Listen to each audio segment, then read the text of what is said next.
Kamu bilang kamu lelah. Lelah menghadapi hidup, lelah menghadapi manusia, lelah menghadapi dirimu sendiri. Setiap pagi terasa berat, setiap malam terasa kosong, dan kamu mulai bertanya pelan-pelan, apa aku memang sekuat itu? Atau aku cuma pura-pura kuat selama ini? Tapi, dengarkan ini. Tidak semua rasa lelah berasal dari kerja keras. Ada lelah yang lahir dari terlalu banyak memikirkan hal yang tidak bisa kita kendalikan. Stoikisme menyebut ini sebagai sumber penderitaan paling sunyi. Pikiran yang menolak realitas. Kita ingin hidup berjalan sesuai rencana. Kita ingin orang lain bersikap sesuai harapan. Kita ingin masa depan terasa pasti. Namun hidup tidak pernah berjanji untuk patuh. Dan saat realitas tidak sesuai keinginan, kita marah, kecewa, frustrasi, lalu lelah. Bukan karena hidup kejam, tapi karena kita bersikeras menuntut sesuatu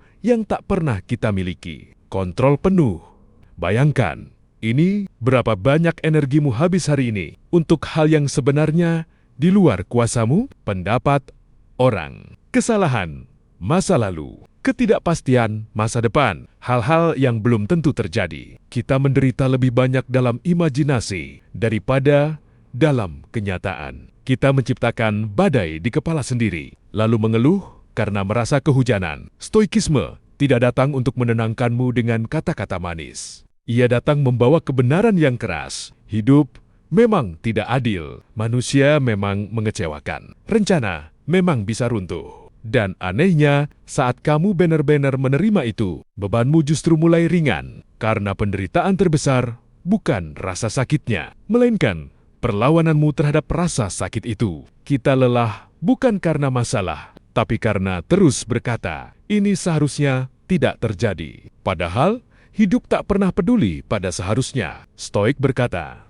terjadi atau tidak, tugasku tetap sama, merespon dengan benar. Itulah kekuatan yang jarang dimiliki. Kita terbiasa bereaksi, terseret emosi, dikendalikan keadaan. Sedikit kritik membuat kita runtuh, sedikit kegagalan membuat kita ragu, sedikit penolakan membuat kita merasa tak berharga. Seolah-olah harga diri kita dititipkan pada dunia. Padahal, dunia sibuk dengan urusannya sendiri. Kamu harus memahami ini. Tidak semua hal membutuhkan reaksi emosionalmu. Tidak semua gangguan pantas mendapatkan energimu. Tidak semua provokasi layak dijawab. Kadang kekuatan terbesar bukan pada membalas, tapi pada mengabaikan. Kadang kemenangan terbesar bukan pada menyerang, tapi pada tetap tenang. Karena orang yang mudah tersulut, mudah dikendalikan. Dan orang yang mudah dikendalikan, mudah dihancurkan. Stoikisme melatih satu hal yang langka di era modern. Jeda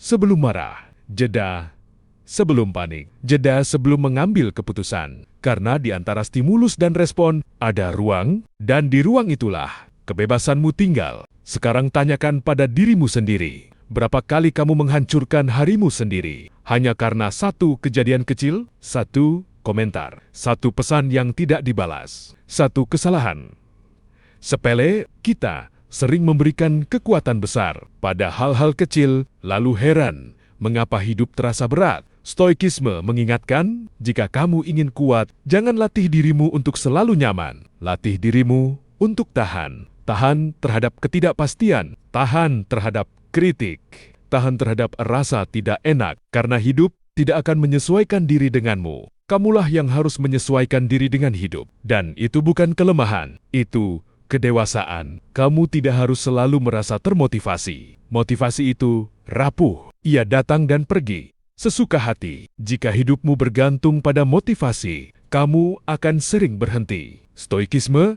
tidak berbicara tentang motivasi. Ia berbicara tentang disiplin, tentang melakukan yang benar. Bahkan saat kamu tidak ingin melakukannya. Bangun saat malas. Bergerak saat takut. Bertahan saat ingin menyerah. Karena perasaan bukan pemimpin yang bijak. Ia berubah-ubah, tidak stabil, sering menipu. Jika kamu menunggu merasa siap, kamu akan menunggu selamanya. Jika kamu menunggu percaya diri, kamu akan tetap diam. Bertindak dulu.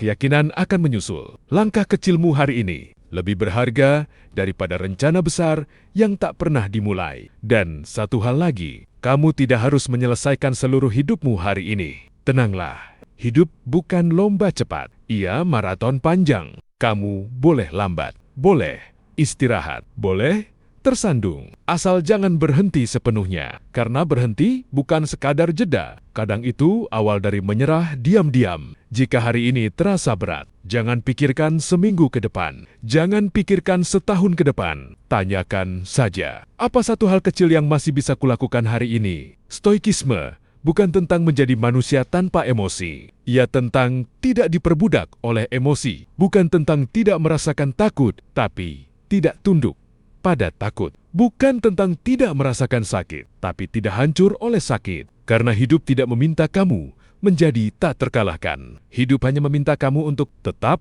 bangkit. Meski lelah, tetap berjalan. Meski ragu, tetap bertahan. Meski ingin menyerah. Dan jika kamu merasa semuanya runtuh, ingat ini. Selama kamu belum menyerah, ceritamu belum selesai.